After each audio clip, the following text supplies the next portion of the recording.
Hi, I'm Kevin Werbach, professor of legal studies and business ethics at the Wharton School of the University of Pennsylvania.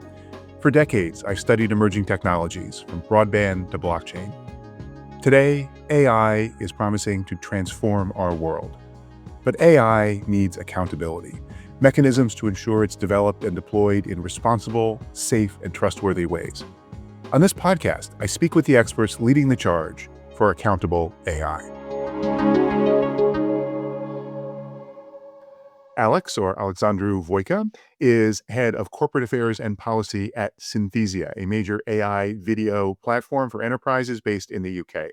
Before that, he has 15 years of experience in tech companies such as Meta, Arm, Ocado, and NetEase.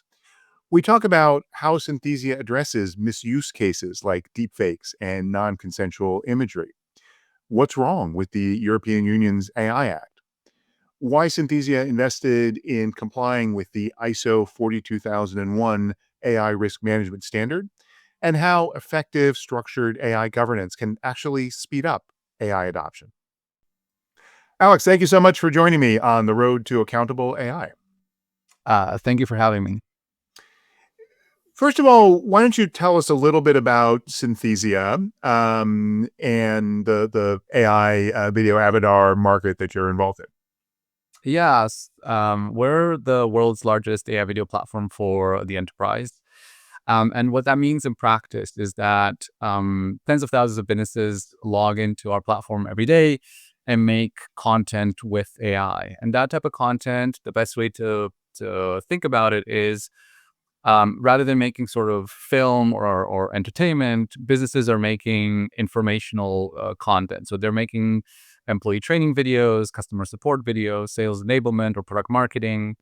It's that type of content. And essentially that means that most of the time they want to share some information or some knowledge with their stakeholders, whether that's, employees or customers. They do that in our platform. It's a web-based platform. You log in, and it's very similar to PowerPoint. So just how in PowerPoint you kind of put together slides into a presentation, the interface has an editor, and you kind of put together visuals. You can drop in these AI avatars, which act as kind of digital presenters. You can write in a script and then, click generate, and a few minutes later, you get a video. Mm-hmm. So an obvious concern with a tool like that is that people will misuse it, whether that's deepfakes, misinformation, non-consensual images, or anything like that. How big a problem do you find those kinds of misuses to be? So one of the things that's probably important to mention is that from the moment the company was started, which was 8 years ago, the founders had a very clear understanding of not just the possibilities of this technology, but also the risks. And when the company was started, we developed this framework and then kind of adopted it internally, called the 3 C's, and that's consent, control, and collaboration. So on the consent front, the idea was to never create a digital replica of a real person without their consent. So even to this day, whenever we clone someone on our platform, so you can go into Synthesia and make a clone of yourself that looks and sounds just like you. So there's a version of me in Synthesia. I write a little script and it kind of delivers that script on my behalf. But every time we create a new clone of a real person, we always get their consent. So someone has to sit in front of a camera and has to sort of give their explicit consent to us before we begin that process of cloning. When it comes to control, we've implemented content moderation at the point of creation. So when someone puts together a video on our platform, as I mentioned earlier, they click generate, and that video then gets rendered by our platform. But before that process begins, we have a mix of automated and human-based moderation that checks that the video complies with our policies. And our policies on our website, that we're very transparent about the type of content that you can and cannot make on our platform. And then collaboration is, essentially what I'm doing right now. We talk to Yeah. governments, we talk to civil society, we try to ensure that the rules that are being developed and the regulation around these technologies are fair, but also, I think even more importantly, that they are practical. And we've had a very good track record of sort of identifying areas where you can actually implement practical regulation. So an example of this has been in the UK, where the UK was, I think, to my knowledge, one of the first, if not the first country in the world to make non-consensual deepfake Mm. pornography illegal, Then both in terms of creating it and distributing it. And that's the type of legislation, when it comes to AI, it's probably the type of legislation that will actually make a difference. mm. What does it take to make regulation like that practical? Because I assume some anti-deepfake regulation might be something that exposes a company like yours to too much liability or is not something you can actually work with. So what is it that the UK actually got right? So I think what the UK got right is a focus on outcomes, like Mhm, mitigating harmful outcomes. I mhm, think we as a society, probably in the United States as well as the UK where I am right now, we can agree on many things that we don't want this technology to do. And I mhm, think, if we start at the top of the list, definitely non-consensual deepfake pornography is probably right there, especially the type of content that affects children. So rather than, other countries or other kind of regions have tried to sort of approach AI regulation from a point of, let's try to influence how the technology is built and hope that action will kind of lead to a reduction of harmful outcomes. I think that's been a failure, and in here, sort of an example of that is the UAI Act, where the UAI Act sort of tries to put some guardrails around the size of the models and kind of how you build the technology. Like I said, with the hope that downstream from that you'll reduce risk. The mhm. UK has taken a different approach, which is, let's try to identify those kind of harmful outcomes and make those things illegal. And this is an example where AI based non-consensual, like I said, pornography is clearly something that as a society we don't want. Maybe a few fringe elements of our society want that, but generally speaking, most people do not want that. By making that illegal, it reduces sort of the likelihood that people will engage in this type of behavior.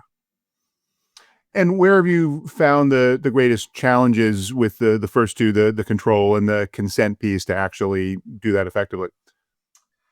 So the good news is that at Synthesia, AI governance is something that we've cared about from the beginning. So our CEO and his team knew that if we wanted to be a leader in this space, Mm, security and privacy, had to be sort of built into the DNA of the company, because they knew that if you were to sell this type of technology, trust is really important.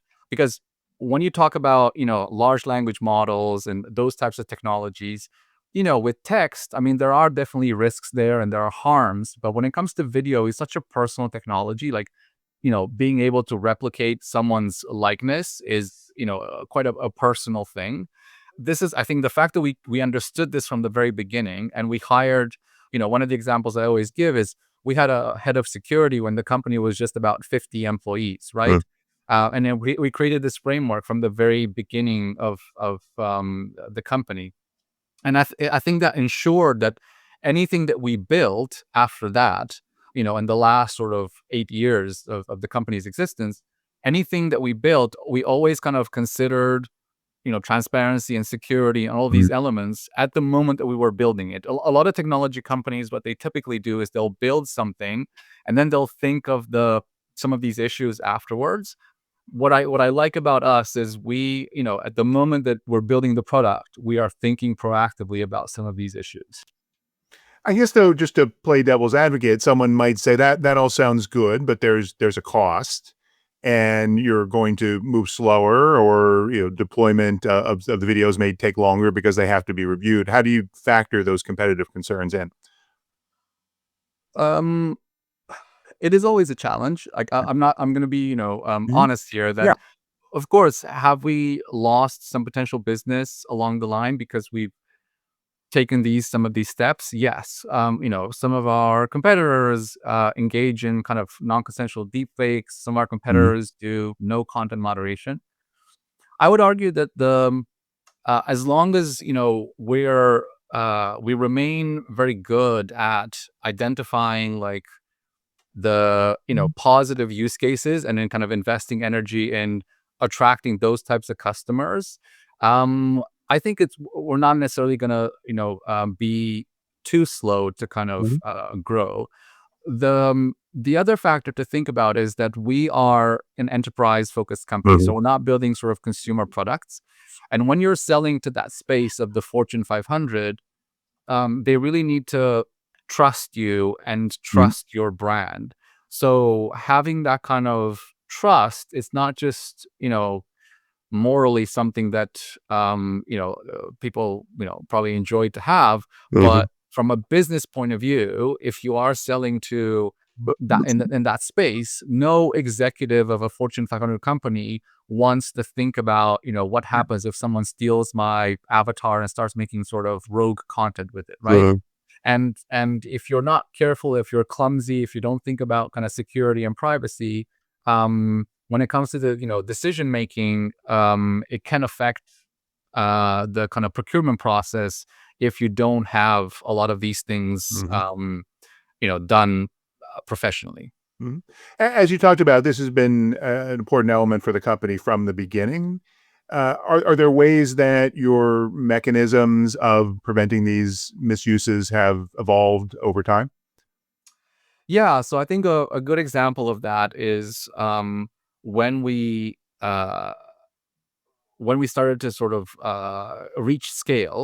Mhm. It was very clear that we needed to kind of approach content moderation in a slightly different way.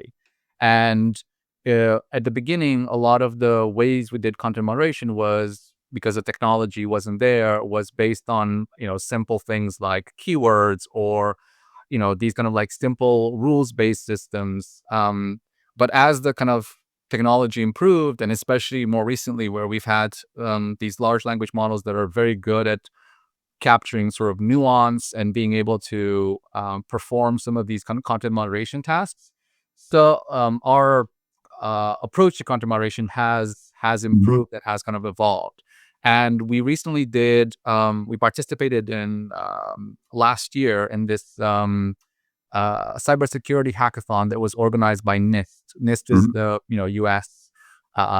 Standards authority for when it comes to kind of technology. They have a very good cybersecurity team, and they recruited some security researchers, and they asked them to test our content moderation Mhm. system as well as our cloning systems. And for an entire day, they tried to break them, and Mhm. were unsuccessful. And they published Mhm. this report that you can go and read about like how exactly they kind of tried to do that, and they published some of the results. And it was very encouraging to see that Sure. we were able to kind of withstand that kind of intense testing, and we continue to do that. So we constantly sort of this process called red teaming, where you're trying to break these kind of security systems. We constantly do that, but that was just an example of a public.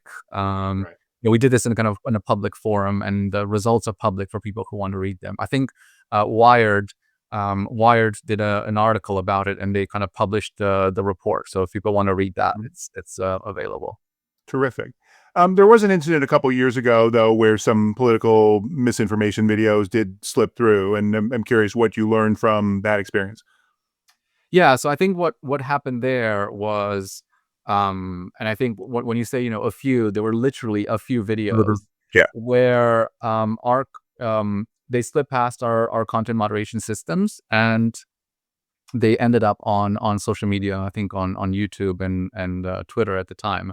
And I think what we learned from that, as a practical example, is that I would say that, what we used to kind of know as traditional, harmful content. Mhm. So when someone is sort of purposely trying to mislead you with something, um, that is kind of a space that I think, where the threats are very much known. What was interesting about that case is that the content itself was not misleading, so it didn't necessarily contain misleading information. The way it was kind of, or the reasons why it was made, was to kind of drive polarization. So, Yes. for example, making videos about the number of school shootings in the U.S. The content, if you looked at the content, Mhm. there was nothing misleading there. The numbers were accurate. They were obviously quite high. But the reason why they were making that content was to kind of drive Mhm. polarization in the population, and kind of get people to sort of start talking about this topic, and Okay. kind of get into heated conversations. So I think that was kind of an interesting example of where the content itself was not misinformation or disinformation, but the campaign Um, was intended as such. Um, and I guess the other lesson that we learned from that was that, when it comes to that type of content, we one measure that we took was to restrict it to enterprise accounts. mhm. So rather than prevent people from making that type of content completely, if you just restrict it to the kind of Mhm. organizations that are kind of vetted, and we understand who they are as customers, um, then you have at least some ability to sort of explain, like, Mhm. this video was made by this organization, and then you can sort of go and talk to them. If you disagree with what's presented in the video, please go and ask them about why they made that type of content. Um, so I think, yeah, it was Mhm. definitely an interesting example. Mhm. Let's talk more broadly now beyond content moderation. One of the reasons I wanted to talk with you was an essay that you wrote on the Transformer site that was titled Audits, Not Essays. So, just for the people listening or watching, can you just describe what that thesis is? Yeah. I think the reason why I wrote that article was, there's a lot of conversation, obviously the US, in the US, but mostly in Europe, about the lack of AI adoption. I mean, there was this quite popular study from MIT. I personally think it was a bit misleading. That showed that 95% of projects sort of don't end up in a good It place. was it was it was terribly misleading. I did a LinkedIn post on it. It doesn't say what people think it said. No one should use that study. But there were others, and there's a lot of conversation about an AI bubble, and the reason why I wrote that essay was, I tried to kind of provide a realistic roadmap for, like, this is how you get AI adopted, especially in these kind of large Mhm. enterprises. And I tried to explain in there what enterprises care about, and then how do you address those concerns, and you can sort of move faster and get businesses to actually use AI. Because this is, particularly a problem in Europe, I think the United States is very good at this. So, just to give you an example, like, Mhm. Synthesia is used by 90% of the Fortune 100, which is, Mhm. amazing. Mhm. But there aren't that many companies like us. Like, there are, maybe, OpenAI and Google and Anthropic and a few others have that kind of level of penetration. But, I think we would want more companies to be able to be successful. And especially in Europe, there was a survey from last year done by Eurostat, which is like the European Commission's statistics body. So it's their own study Mhm. that showed that only 13% of small businesses had used AI, and that's a Mhm. shockingly low number. And like I said, I just wanted to sort of explain, how can we get more businesses to use AI. And the main thesis I had was that a lot of times, businesses need trust, Okay. and there's a lot of people writing about trust, but not a lot of people sort of implementing kind of a trust stack, if you will. And I tried to explain in that essay, like, what does a how can you prove trust? And I basically framed it in this kind of like ISO standards, So, because ISO standards are internationally recognized, but they're also operationally relatively easy to implement. So whether you're a large organization or a small organization, it's relatively straightforward. It requires some investment, of course, but it is, provided you have, good internal governance, it is easy to sort of adopt those standards. And once you have those standards, when you're trying to sell in the enterprise space, procurement is a lot easier. It's not obviously it's not going to happen overnight, but you can reduce conversations around trust and security from months to hopefully weeks, essentially, and that basically gets sort of AI adopted faster. Mhm. But there was that important proviso you said there, provided you have good internal governance. Yes. Complying with something like an ISO standard is not that hard. So isn't there a challenge for the organizations that are not already at that point where they've made the investment in AI governance to look at these whether it's a standard or some other kind of audit framework? Yeah, I think that's a good point, a legitimate point, but that's why I tried to explain in that essay Mhm. why or how you can get to good governance. Uh-huh. And essentially, I used the example of ISO 42001. So ISO Mhm. 42001 is the standard for AI risk management Uh-huh. that was built both as sort of to try to sort of address some of the product risks that the EUA Act had defined, Mhm. as well as, like I said, give companies on both sides, so the companies that are developing the technology and the companies that are adopting the technology, a some sort of common language Mhm. so that they can sort of understand the risks and how to mitigate them to speed up AI adoption. So it's specifically designed for AI risk management. It's kind of a Mhm. standard for AI risk management. Um, and I tried to explain like some of the things that we did to kind of Mhm. as we kind of went through that process. But it is, yeah, it is. You have to invest both invest in terms of in people to kind of build Mhm. those systems, as well as a company to have a culture of Mhm. risk management, essentially. Yeah. Do we have all of the standards that we need at this point? I think we have a good combination of standards Mhm. to try to build something around when it comes to AI specifically, to build something that could become, if you like, a golden standard.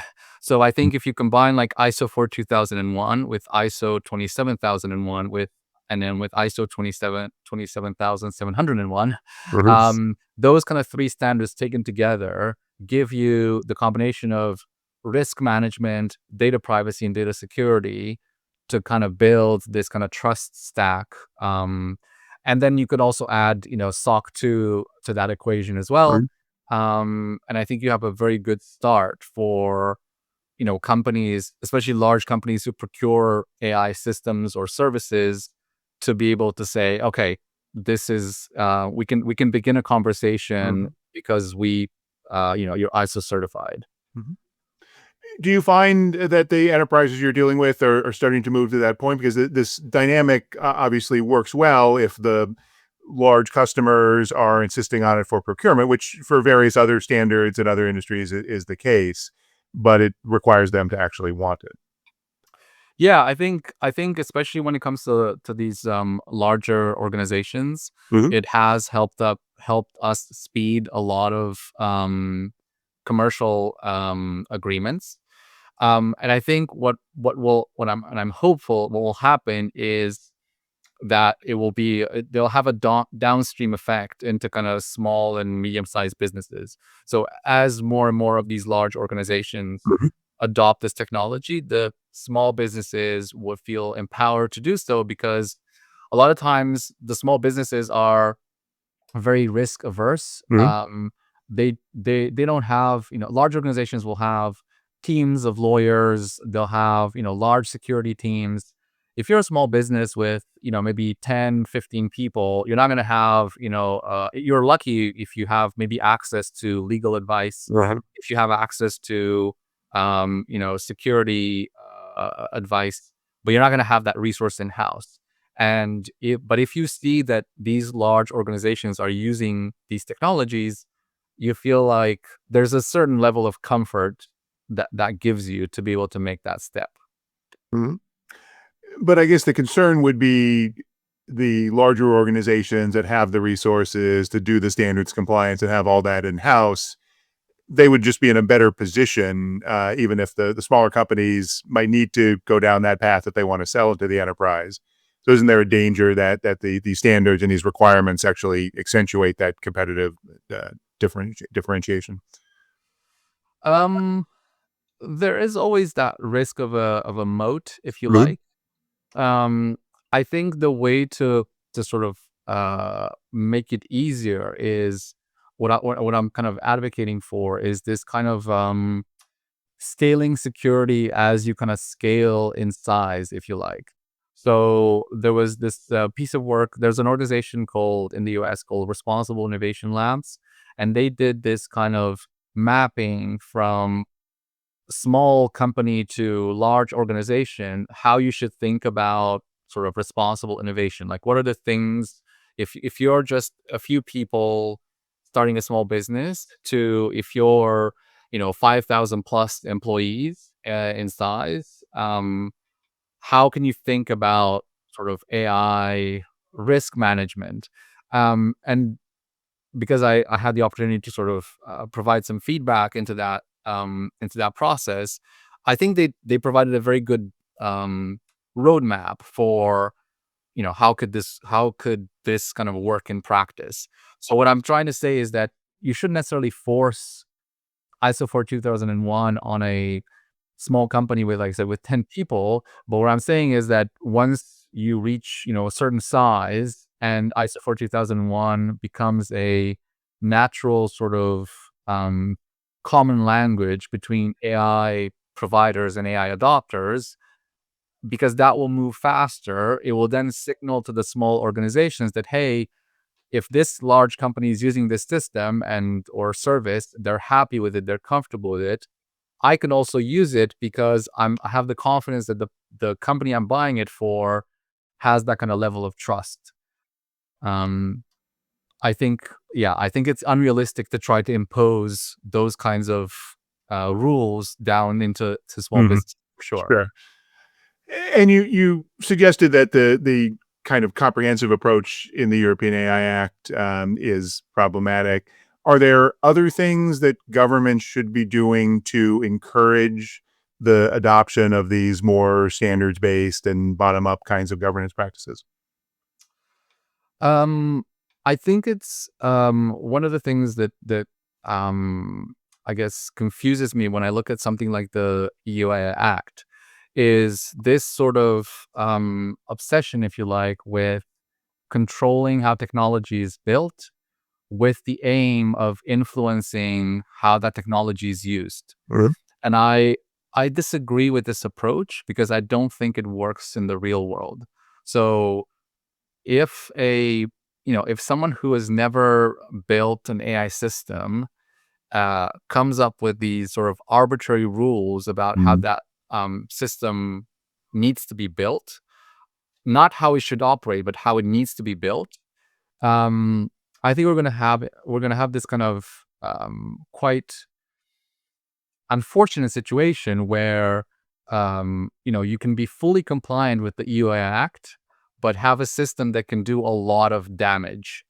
Um, because if you look at the Act, the kind of um, criteria that it uses is, for example, the size of the model. So saying it's like if it goes above a certain compute threshold, it becomes there's kind of Systemic, yeah. Yeah. systemic risk. And I've seen in the last few months, I've seen systems that are just as capable Mhm. as GPT-5, but they are 20 times smaller. Mhm. And so they wouldn't necessarily fall under the incidence of the AI Act because they don't meet that compute threshold, but they have just the same Mhm. level of capabilities of those systems.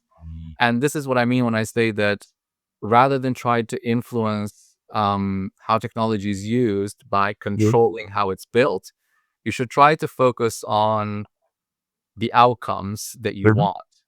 And if you try to apply that type of thinking to adoption as well, so not just kind of risk mitigation, but also adoption, um, I think you can take some kind of sensible measures to accelerate that adoption. So the perfect example that I can give is if you are a government or if you run kind of public services, um, at the moment, in the UK, just to take example of the UK, the UK government spent 570 million pounds last year on AI products and services.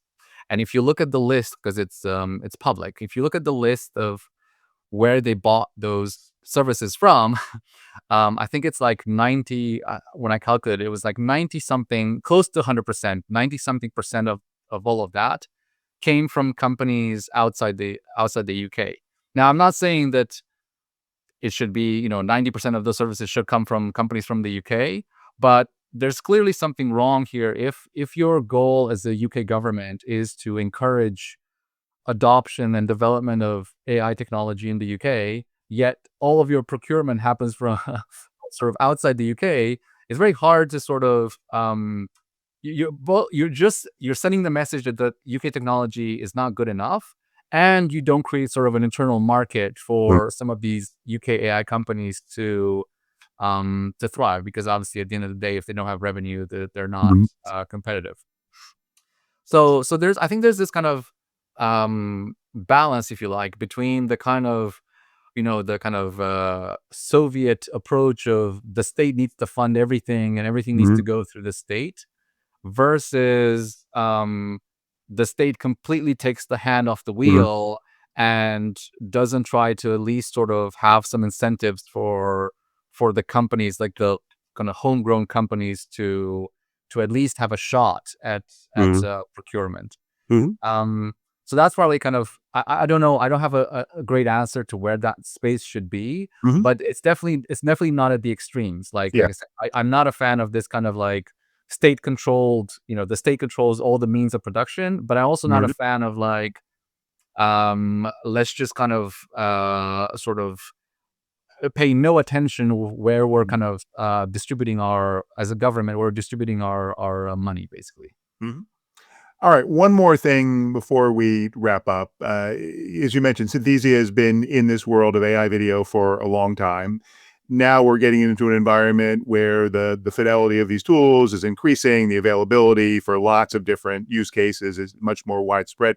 What do you see as some of the new kinds of challenges or opportunities people might not be thinking about that you're focusing on with this area in the future?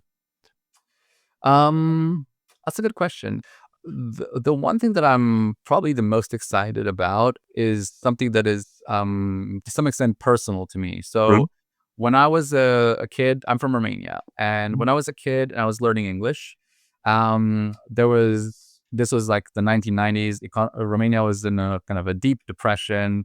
The economy was really struggling. My parents were really struggling financially, but they knew that they saw that I had the passion to kind of learn English, Mhm. and they kind of searched and they found someone who was in our town and knew a bit of English, and they kind of arranged a bit of tutoring for me. And so I started with that, and then I kind of kept going, and eventually, I learned English to hopefully a very good standard. Um, but that, if I think about my town and sort of the kids in my town, that Yeah. was not an opportunity that was available to anyone else, or maybe very few kids in my town had that kind of opportunity. And when I kind of fast forward to where we are today, I think we're in a place now, or we're getting very close to a place where these models are very good at personalized education. And if you look at I think it was OpenAI themselves, or maybe someone else. They published this research as how do people use ChatGPT, Mhm. and I think one of the top three, if not the top three, definitely in the top five, was kind of personal tutoring, like education, essentially, like Mhm. personal education. And what I'm excited about is this kind of Mhm. opportunity for personalized education. And when I mean personalized education, I don't mean it just in the sense of, what I described, like personal tutoring. I Mhm. mean it also in the sense of that adapts to the way that you like to learn. Because the way I like to learn and the way you like to learn is probably very different. Like some people are very good, like visual learners. Some people are very good at learning through analogies. Mhm. And like I said, these models are getting to the point where they can help you learn by adapting to you and kind of your personal needs. Mhm. Um, and if you combine that with the kind of technology we're building, which is video, these AI avatars, the kind of AI Mhm. video, you can generate this kind of like on the fly learning experience that's not just personalized to you, but the great thing about it is it's always available. So going Mhm. back to my example, I would meet once a week with this person who was kind of tutoring me on English. We would spend about an hour together, and he would give me recommendations of like Mhm. books to read and things like that. And then I would have to wait for another week until Mhm. he kind of was able to meet with me again. But with these systems, they're always there. And I Mhm. think what's also interesting is because they're always available, it gives you the incentive to sort of keep going. Mhm. So just to kind of show you what that means in practice is we used to have in our internal Slack channel, we used to have this chat bot that you could ask it information, Mhm. but it was in a public channel, so everyone could see what you were asking the chatbot. Um, and when we kind of transform that into like an individual experience, like anyone could go and Mhm. interact one on one, not in a Mhm. public setting, but in a one-to-one setting. I think the usage of it increased by 7 times Wow. because all of a sudden people are like, okay, I can ask, dumb questions. No one Yeah, will yeah, know. It's just yeah, me wow. and the chatbot. But also because it's kind of there just for me, I can use it. I don't have to worry about other people sort of using it at the same time. I can just use it for myself. Mhm. And I think that's kind of a great Mhm. opportunity that when you combine these kind of technologies together, we're gonna see some hopefully some interesting experiences being built. Fantastic, Alex. Thank you so much. Thank you as well. This has been The Road to Accountable AI. If you like what you're hearing, please give us a good review and check out my Substack for more insights on AI accountability. Thank you for listening. If you want to go deeper on AI governance, trust, and responsibility with me and other distinguished faculty of the world's top business school, sign up for the next cohort of Wharton's Strategies for Accountable AI online executive education program, featuring live interaction with faculty, expert interviews, and custom-designed asynchronous content. Join fellow business leaders to learn valuable skills you can put to work in your organization. Visit execed.wharton.upenn.edu/ACAI for full details. I hope to see you there.